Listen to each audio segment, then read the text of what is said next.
నమస్తే అండి. చాలామంది మనం simple terms COPD, ఆస్థమా, allergic bronchitis అందరూ ఈ 4 కూడా సేమే అనుకుంటారు.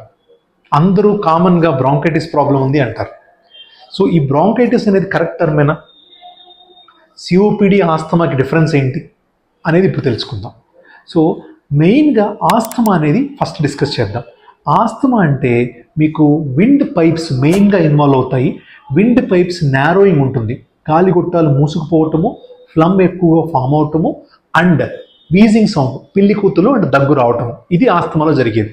ఈ ఆస్థమా అనేది జనరల్గా ఇంటర్మీడియట్గా వస్తుంది. సీజన్ చేంజ్ అయినప్పుడు, కోల్డ్ వెదర్ వచ్చినప్పుడు అండ్ క్లైమేట్ మారినప్పుడు. సో ఇలాంటి టైంలోనే మీకు ఆస్థమా వస్తుంది. మిగతా టైంలో నార్మల్గా ఉంటారు. ఇంకొక పాయింట్, ఆస్థమా అనేది మీకు జనరల్గా ఎర్లీ లైఫ్లో అంటే less than 15 years, less than 20 yearsలోనే స్టార్ట్ అవుతుంది.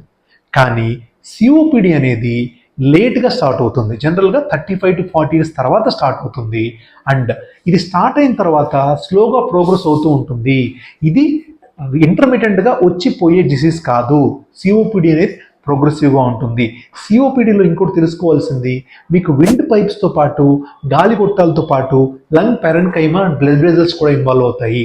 కానీ ఆస్థమాలో మెయిన్గా విండ్ పైప్సే ఇన్వాల్వ్ అవుతాయి. సో ఇది మెయిన్ డిఫరెన్స్ ఆస్థమాకి, సిఓపిడికి.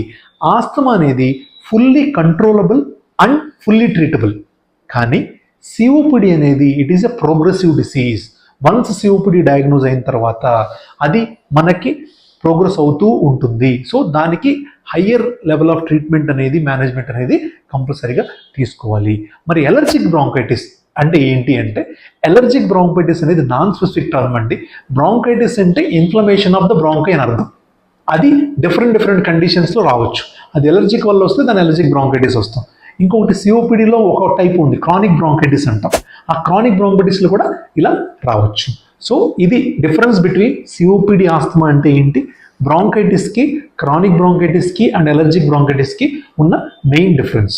సో మీరు ఈ లంగ్ ప్రాబ్లమ్స్తో కనుక మోర్ దెన్ 2 weeks కానీ 3 weeks కాఫ్ ఆర్ బ్రెత్లెస్నెస్తో బాధపడుతుంటే డోంట్ గెట్ డిలేడ్ అండి. అవి మనకి లాంగ్ రన్లో ప్రాబ్లం క్రియేట్ చేసే ఛాన్స్ ఉంది. ఈ వీడియో కనుక మీకు హెల్ప్ అయితే please do share with your family and friends. నమస్తే.